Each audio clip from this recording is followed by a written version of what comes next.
Allô, allô, bienvenue sur la chaîne Signée Daphné où chaque dimanche matin, je partage avec vous des idées lecture et des projets créatifs. Aujourd'hui, je fais une collab avec Maps Booktube sur le thème Nouveau départ.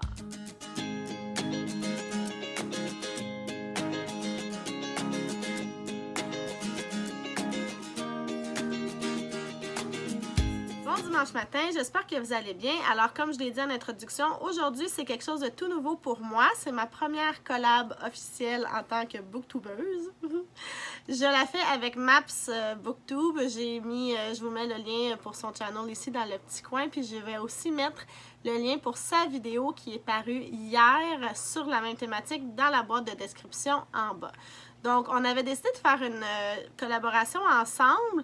Puis comme on est au mois de janvier, on a décidé de prendre un thème, le thème Nouveau départ, parce qu'en janvier, souvent, on se donne des résolutions, on commence quelque chose de nouveau, c'est une nouvelle année.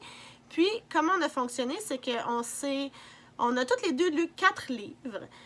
Moi, je lui ai suggéré de lire 2 livres que j'avais beaucoup aimés sur la thématique Nouveau départ. Elle m'a suggéré 2 livres à lire sur la thématique Nouveau départ. C'est des livres qui étaient dans notre liste de livres à lire respective. Et puis, après ça, on a choisi 2 livres ensemble qu'on n'avait pas lus ni l'un ni l'autre, des livres québécois, toujours en suivant notre thématique. Ça a donné que j'ai lu 4 livres dans les dernières semaines pour cette vidéo-ci. En ordre, j'ai lu Wild de Cheryl Strayed, Jamais plus de Colleen Hoover, Fanny Cloutier ou l'année où j'ai failli rater mon adolescence de Stéphanie Lapointe et Les maisons de Fanny Britt. Je vais donc vous parler de chacun de ces livres-là, vous donner mon appréciation.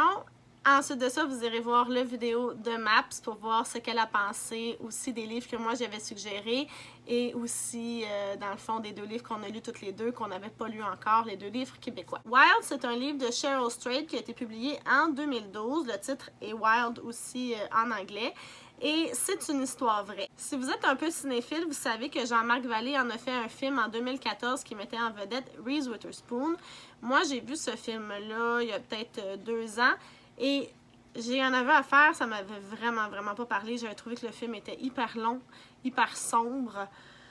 C'était interminable. Ça m'avait pris comme, je pense, 4 fois pour le finir. Et puis, c'est pour ça que même si le livre Wild était dans ma pile de livres à lire, j'étais pas... on dirait que je m'étais jamais lancée parce que je m'attendais à ce que ça soit un petit peu comme le film. Donc, Maps m'a dit, non, Daphné, lis-le, tu vas voir. Et puis, je suis vraiment contente de l'avoir lu. Je lui ai donné 5 étoiles sur Goodreads. C'est l'histoire de Cheryl, c'est sa vraie histoire, quelque chose qu'elle a vécu.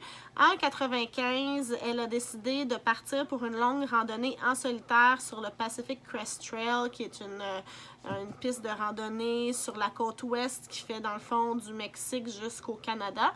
Et elle est partie toute seule avec tout ce qu'il lui fallait pour survivre dans la nature. Mais ce qui l'a mené là, dans le fond, on le découvre aussi dans le livre. Parce que dans le livre, Cheryl nous parle de son cheminement, comment se passe sa randonnée, ce qui arrive, les gens qu'elle rencontre, les pensées qui passent par la tête, les livres qu'elle lit, parce que c'est une grande lectrice aussi. Mais elle fait aussi des flashbacks dans ce livre-là pour nous expliquer ce qui l'a amené à faire cette randonnée-là. Et Cheryl, dans le fond, c'est une jeune femme de 20 ans, en fait d'une vingtaine d'années quand le livre commence. Elle vient de se divorcer. Sa mère est décédée quelques années auparavant, puis elle s'est jamais remise du décès de sa mère, qui était vraiment la figure la plus importante de sa vie. La mère a quitté le père quand les enfants étaient très jeunes parce qu'elle était victime de violences conjugales. Et puis, la mère de Cheryl a toujours été vraiment une figure très marquante pour elle. Quand elle est décédée, Cheryl, elle s'en est pas remise. Elle a commencé à dériver complètement jusqu'à tomber dans la consommation de drogue assez dure. Puis finalement, l'homme qu'elle avait marié, elle s'est mise à le tromper à tour de bras pour enfin, finalement, que ça finisse en divorce. Et puis là, c'est à ce moment-là, dans le fond, que l'histoire du roman commence, au moment où elle met les pieds sur la piste du Pacific Crest Trail et qu'elle entame cette espèce de pèlerinage, on pourrait dire. C'est vraiment un excellent livre. Le style de Cheryl Strayed est merveilleux, ça se lit tout seul, c'est accrocheur. c'est pas pompeux du tout. La façon dont elle nous livre ses réflexions, puis ce qu'elle a vécu, c'est juste simple et merveilleux à la fois. C'est honnête, c'est vrai. Elle utilise très bien les flashbacks, c'est pas trop fréquent, c'est pas assez fréquent. Elle les utilise à bon escient pour bien nous expliquer les choses. C'est vraiment un roman que je vous recommande, surtout si vous aimez les voyages, la randonnée, les histoires de développement personnel où les personnages évoluent et comprennent des choses. Donc 5 étoiles pour Wild et merci Maps de me l'avoir fait découvrir. Le deuxième livre que j'ai lu, je vous l'ai dit, c'est Jamais plus de Colleen Hoover. C'est la traduction de It Ends With Us. C'est paru en 2016. Et c'est l'histoire de Lily qui est fleuriste, qui est en train d'ouvrir sa propre boutique. Elle est dans la vingtaine. Et Lily, elle vient d'une famille où la violence conjugale était très présente. On dirait que c'est comme un thème. Là. Il y en a comme dans les deux romans dont je viens de vous parler. Mais bon, c'est un hasard. Et le père de Lily battait sa mère et sa mère n'a jamais voulu porter plainte, ne s'est jamais sauvée et est restée dans ce mariage jusqu'au décès du père.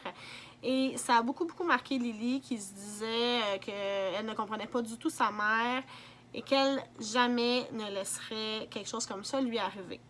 Puis là, Lily est dans la vingtaine, elle rencontre un homme tout à fait charmant qui s'appelle Ryle. Par contre, ça prend un moment avant que leur histoire se développe. Il y a une espèce de va-et-vient de jeu, de est-ce qu'ils vont pas, ça va-tu marcher, ça va-tu pas marcher, on sait pas. Ça prend du temps.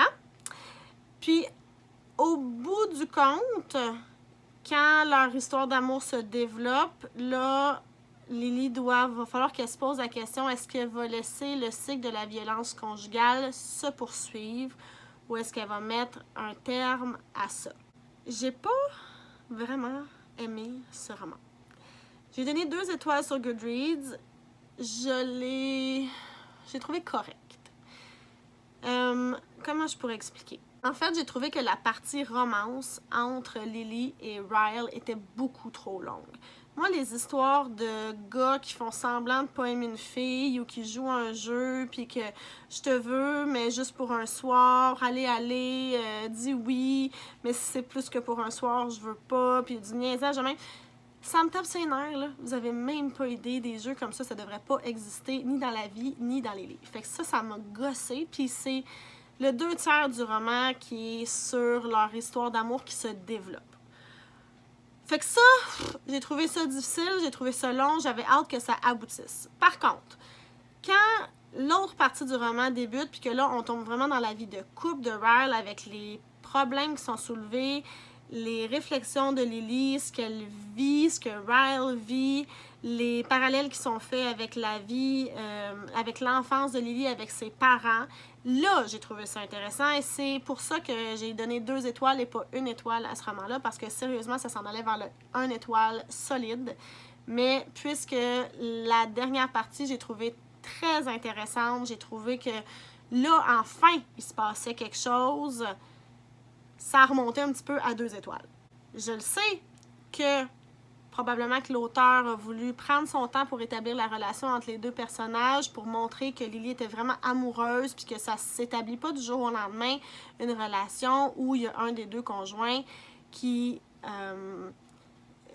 est violent, psychologiquement ou physiquement, ou peu importe.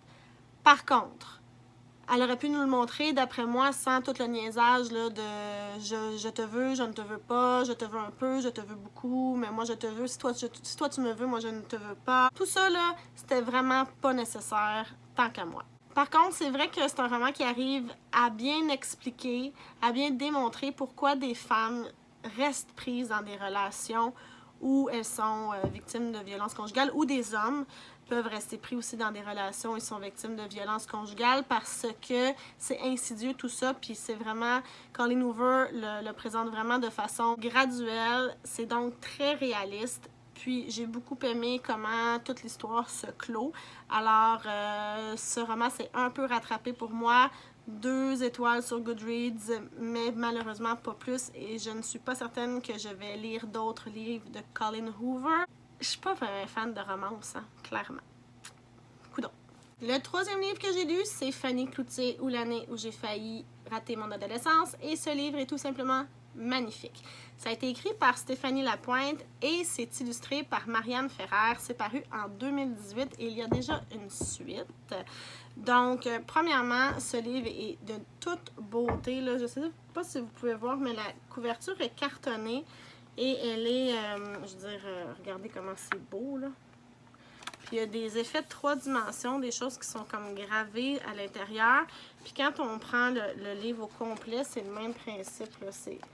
C'est de toute beauté, là. Franchement, là, c'est un des plus beaux livres que j'ai vus de ma vie.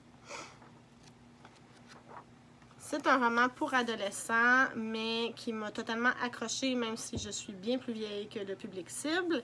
Donc, Fanny Cloutier, c'est notre héroïne. Elle a 14 ans et c'est son histoire. Et ce livre-là, c'est son journal. C'est un peu style journal intime, rencontre bullet journal. Et si vous me connaissez un peu, si vous avez regardé d'autres vidéos de moi, vous savez que je suis complètement gaga pour le bullet journal. C'est un système qui me parle énormément. Donc, le journal de Fanny, c'est venu me chercher totalement. Elle dessine, elle gribouille. Elle fait des pages complètes qui sont artistiques. Et en même temps, elle nous livre ses états d'âme et ce qui lui arrive. Donc, ce qui arrive dans sa vie. L'histoire, en gros, c'est que Fanny, elle est orpheline de mère. Sa mère est décédée quand Fanny avait 3 ans dans un accident de voilier. Et depuis ce temps-là, elle habite avec son père à Montréal et ils n'ont pas de famille. Fanny et son père, Hubert, qui sont ensemble, envers et contre tous. Mais un jour, son papa, qui est un chercheur, doit se rendre au Japon pour une assez longue période pour son travail. Donc, Fanny se retrouve à aller vivre à Sainte-Lorette chez la sœur de sa mère. OK, premièrement, sa mère a une sœur. Comment ça se fait qu'elle ne faisait pas partie de sa famille? Mais c'est ça qui arrive, c'est que non seulement Fanny se retrouve dans un tout nouvel environnement où elle ne connaît personne, elle va aussi se rendre compte au fil des semaines et des mois que son père lui a pas tout dit. Donc, ça devient un peu une enquête. Elle veut savoir qui était vraiment sa mère et qu'est-ce que son père lui a caché au juste et pourquoi. J'ai donné 4 étoiles sur 5 à ce livre-là sur Goodreads parce que, bon, premièrement, il est super beau, mais aussi parce que c'est très, très bien écrit. Au début, Fanny me tapait royalement sur les nerfs, comme probablement les ados de 14 ans peuvent nous taper sur les nerfs. Elle est tellement dans ses émotions. Puis aussi, c'est vrai qu'au début, elle est complètement dans la colère parce qu'elle ne veut pas se ramasser dans un petit village. Elle ne veut pas que son père l'abandonne là pendant des mois et des mois et des mois chez des inconnus. Donc, la colère est vraiment, vraiment présente pendant une bonne partie du début du roman ou du journal.